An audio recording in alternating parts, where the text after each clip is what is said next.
North Korea reportedly test-fires a new solid-fuel intermediate-range missile, the hypersonic warhead, this past weekend, just ahead of bilateral talks with its top diplomat and her counterpart in Russia.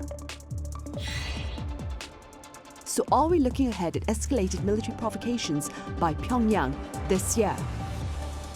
What are the implications of North Korea starting the new year with a diplomatic mission to Russia? And is the regime using Ukraine as a testing site for its weapons? Welcome to Wednesday's edition of Issues and Insiders. I'm Min Sunhee. Today, we address the latest events in the region that made headlines elsewhere as well with our panel of foreign journalists. I have Nicola Smith here in the studio. Nicola, it's been a while. Welcome back. Thank you. I also have Thomas Maresca with us. Thomas, welcome. Thanks. Great to be here. Right, Nicola, let's begin then with details about North Korea's latest ballistic missile test, which took place this past weekend. Well, this was the first missile test of the year by North Korea, and on Sunday it said it had tested a new solid fuel missile fitted with a hypersonic warhead. And KCNA, the North Korean news wire, said it was designed to test the reliability of new multi-stage, high-thrust solid fuel engines and immediate-range hypersonic maneuverable controlled warheads. So this appears to be the first successful test of such a system. It shows that North Korea's arsenal is becoming increasingly sophisticated. The solid fuel element, as we know, makes it easier to deploy and harder to detect, which is obviously a worry for South Korea and the US and its allies.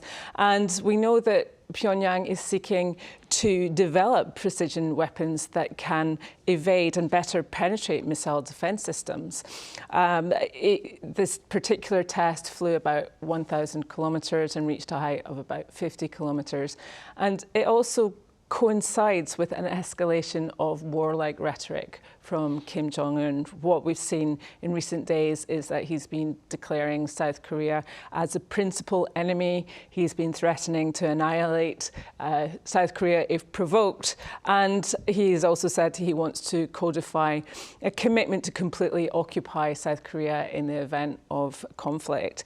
And he has also significantly reversed decades-long policy of seeking reunification with the South. So that's a big change, and this is all coinciding with this new weapons test. And so the situation is going in quite a negative trajectory at the moment, especially as North Korea grows closer to China and most significantly with Russia.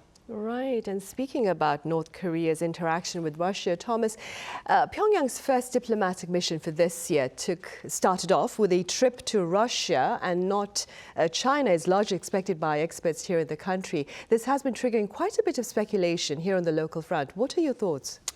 Right, so North Korean Foreign Minister Choi Sun-hee visited Russia on Monday. She met with Sergei Lavrov, her counterpart, and Putin yesterday. You know, and it's really continuation of the path that North Korea and Russia have been taking in over recent months of just growing much closer.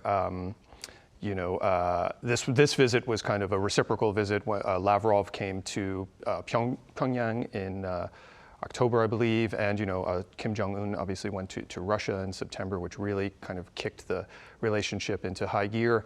Seoul and Washington have both said that a weapons deal has been in place. I mean, Russia and North Korea have never really confirmed what they've discussed or what their relationship is specifically, but there's been a lot of claims and evidence that North Korea has supplied ammunition to Russia, and more recently, ballistic missiles and launchers were being used in the Ukraine, according to the U.S. and several other countries.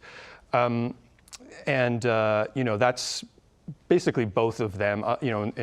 In exchange, there's been a lot of speculation that North Korea is receiving technical assistance with its space program from Russia, and they launched a satellite in November. So, I think for those two sides, there's just a lot that both have to gain from the relationship. How that relates to China is kind of, I think, in some ways, we don't know where China and North Korea quite stand at the moment. China obviously has interests that are more aligned with Russia and North Korea. And we've seen China sort of lining up with Russia to defend North Korea in the UN Security Council, and they often make statements that sort of parrot more of the North Korea-Russia language about hostilities being caused by the US in this region. But China isn't in the same position of kind of going full global pariah, whereas like Russia and North Korea kind of have not as much to lose, or they're not as integrated with the rest of the world in the ways that China is. So they are fully sort of thrown in together. And to follow up as what Nicola was saying too, North Korea is just kind of pushing all its chips into this direction, away from South Korea, away from the idea of kind of engaging with the West anymore. And this seems to be an example of that, just kind of continuing. Right, and against that backdrop, Nicola, South Korea's ambassador to the UN has accused North Korea of using Ukraine as a testing site for its weapons. Could you tell us a bit more about this accusation? That's right. Last week, South Korea's ambassador to the UN, Mr. Hwang Jung-kook, he said that North Korea is using Ukraine as a test site for nuclear-capable missiles, which is giving the North Koreans both valuable insights into the technical and military functioning of these missiles, as well as giving Russia more firepower and increasing the suffering of the Ukrainian people and prolonging this war. He said that Russia had used these missiles on December 30th and then again on January 2nd and 4th, and he referred to reports that they could be the KN-23 short-range ballistic missiles, which North Korea has previously tested in 2018 and 2019. And these can strike targets as far away as 690 kilometers. So Ambassador Hwang said that this is also an existential threat to South Korea, and that the United Nations silence has emboldened North Korea.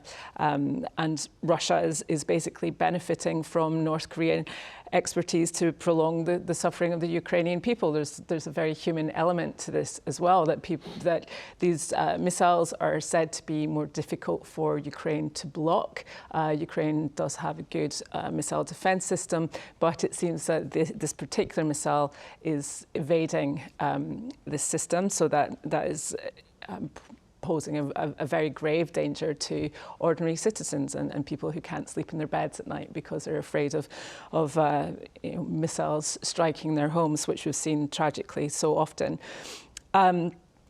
And we have to remember as well that this military collaboration goes back several months now between Russia and North Korea. And there have been accusations that North Korea has exported over 1 million shells to Russia as well. And even though Russia and North Korea deny that they have got any arms deals, they have increased their military collaboration. And there's a lot of intelligence to suggest that they have been, that the North Koreans have been exporting a lot of weapons to Russia.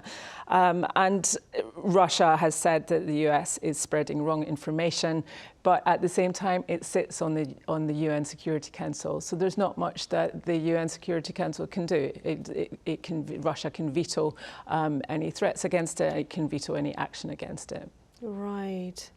And against, again, that backdrop, Thomas, back here in South Korea, government authorities as well as relevant pundits are claiming that there will be an escalation in provocations by Pyongyang this year. Do you suppose this is the general consensus among pundits beyond borders as well? I would say so. I don't really have a hot take about it. I think that is the sort of the general idea, just based on a number of factors, including historically, North Korea has tended to ramp up its provocations during election years. I mean, certainly the U.S. is holding a big election in 2024. As you mentioned, the National Intelligence Service here has also publicly said they expect North Korea to ramp up its weapons tests, as well as maybe cyber attacks ahead of South Korea's National Assembly elections in April. We already know Kim Jong-un has said they plan to launch at least launch 3 more satellites this year. I mean, they're not really changing any rhetoric about their intentions.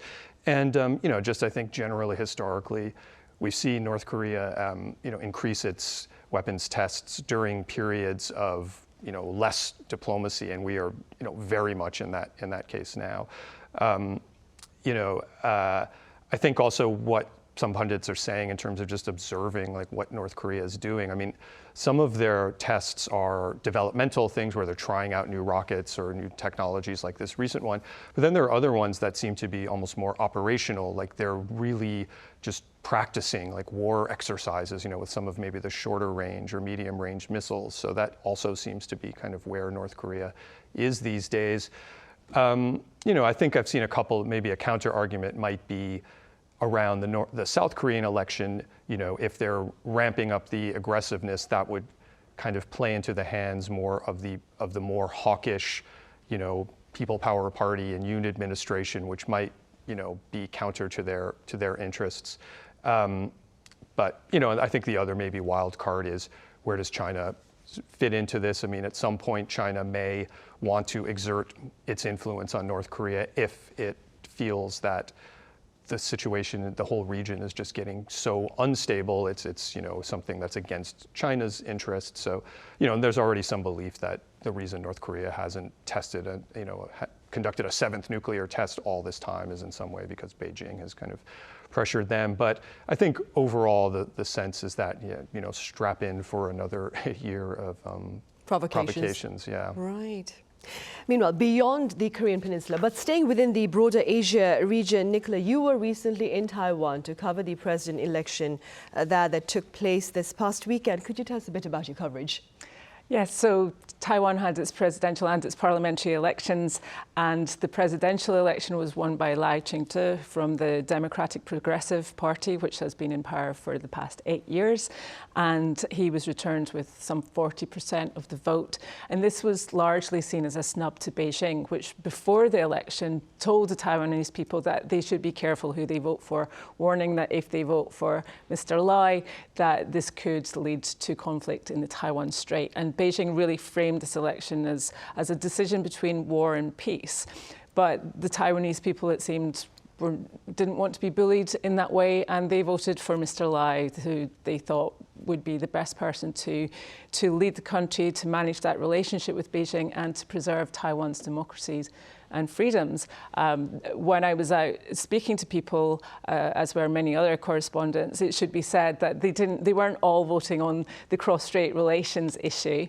They were also voting on the economy. They were voting on issues similar to Korea, about housing, about jobs, about wages, the birth rate, sometimes things as mundane as traffic issues. But many of them were voting on the cross-strait relationship as well. And it should be said that Hao Yo-ii, who was the main opposition candidate, he won about 33% of the vote. And he has been portrayed, his party has been portrayed as more Beijing friendly. However, he was also standing on a ticket of opposing the one country, two systems policy that Beijing prefers for Taiwan. He said that the future of Taiwan should be decided by the Taiwanese people, as did Ko Wen-je, who was the third candidate in this race, and he really appealed to young people. He spoke about bread and butter issues like housing and wages. And he also said that Taiwan's future should be decided by the people. And so you really see that all three parties are giving a similar message, but have different ways of dealing with Beijing. A tiny minority now in Taiwan would favor unification with China, but China just can't accept that. And so, what we have now in the coming days is we have to wait and see how China is going to respond to the vote and whether it will respect Taiwan's decision. Right, and keeping in mind what Nicola just said, Thomas, you were also in Taiwan covering those elections. What can you share with us about the broader implications, perhaps, of the latest results?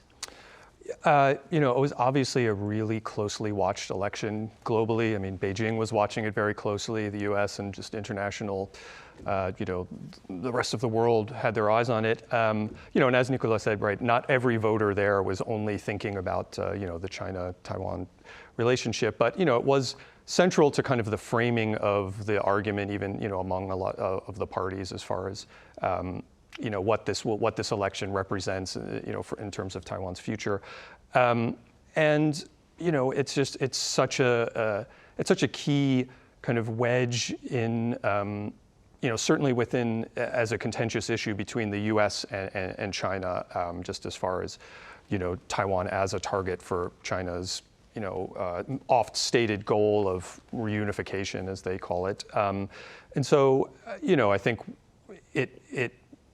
For now, you know, it seems that the status quo has kind of been maintained. I mean, the DPP, the, you know, Lai Ching-te, who won, has basically said he's going to continue the policies of his predecessor.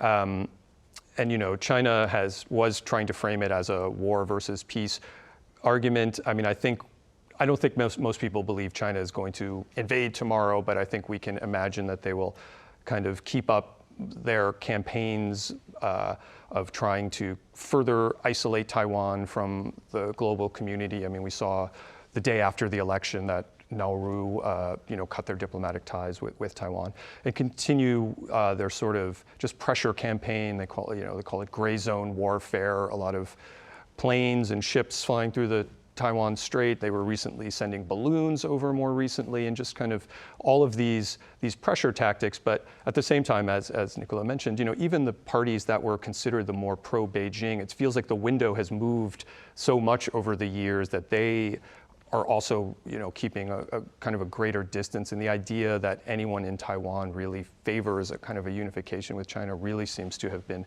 sort of pushed off to the side. And, you know, to that, I mean, Beijing can look at its own probably behavior and realizing that it's alienated the Taiwanese people, you know, and from the U.S., I mean, we're seeing, you know, support for. I mean, Taiwan has also tried to hew closer to Washington and kind of be more involved in the international community, and, you know, I mean, the U.S. will continue, I think, to support Taiwan at least under, you know, this administration. There may be changes afoot if there's a change in administration or how the U.S. conducts its foreign policy. But, you know, we've been seeing arms sales to Taiwan, you know, sort of more visits there, more freedom of navigation operations. So, you know, it's going to remain a kind of a very hot topic. I think globally, regionally, we might see is Japan going to get maybe more involved in the security ramifications. So it's, you know, for a tiny island, it's really playing a big role in the geopolitical picture these days. Right, and we'll see what unfolds later this year then. Nicola, I believe we have time for about a question or two with regard to social issues back here on the Korean Peninsula. Parasite director Bong Joon-ho, he's called for a separate probe into the events surrounding Parasite actor Lee Sung-kyun's recent suicide. Could you tell us a bit about the background information there? Sure. Well, obviously, it's a very tragic story, and Bong Joon-ho, he's leading calls by South Korean artists and filmmakers and actors for an investigation into the circumstances of the death of actor Lee Sung-kyun, who died in apparent suicide, aged 48. And the actor was under investigation for alleged drug use. He had said that he was tricked into using drugs, and this group have asked for an investigation into the actions of the police. The actor died reportedly after being questioned by the police for 19 hours. They also want to, they've asked for inquiry into potential leaks to the press that could have increased the media frenzy around the story. And they have also asked the government and the National Assembly to examine the current laws that protect the human rights of artists. They've asked the media to reflect on their sensationalist coverage, to consider whether this may have contributed to what happened to Mr. Lee. And the police, on their part, have denied that there was any negligence, but this group has questioned that, and they've been quite critical of police actions. Right, indeed. And Thomas, I was wondering, what are your thoughts with regard to the perhaps relatively high moral standards set for Korean celebrities here in the country? Yeah, I feel like it's a story we see in some version coming up over and over again, and it's a bit of this dark side of the K-pop or K-drama wave, where on the one hand it's sort of built into its success, the presentation of these idols as very like idealized figures where they have very little control over their own public persona, and their fans are these very adoring but sometimes almost rabid fan bases of online fandoms that can very quickly turn on one of their idols if they seem to sort of step out of this, narrowly constricted version of things. And, it's interesting to hear, Bong Joon-ho and that sort of group kind of trying to question more maybe the media role, and there's those elements of it. But there is something that's kind of fundamental that's hard to quite extricate, the rise of K-pop versus the toll on the artists. And, it seems like every year we're seeing suicides for various reasons, but some of it is, just cyberbullying or pressure or depression. And there's a lot of stress related to it as well. And one would hope cases like this will continue to maybe bring it to light, just, so fans and others can see that, there is this dark side to this very shiny, perfect world, and it's kind of inextricably linked somehow. So is there a way to kind of separate that and maybe more greatly empower the artists themselves? All right, at least for the time being, to start a discussion on the issues at hand then. All right, I'm afraid that's all the time we have for this edition. So Thomas, thank you so much for your time and your thoughts. And Nicola, thank you very much for your insights. Thank you. Right, well, that is all the time we have for this edition of Issues and Insiders. Thank you for watching. We return same time tomorrow, so do join us then.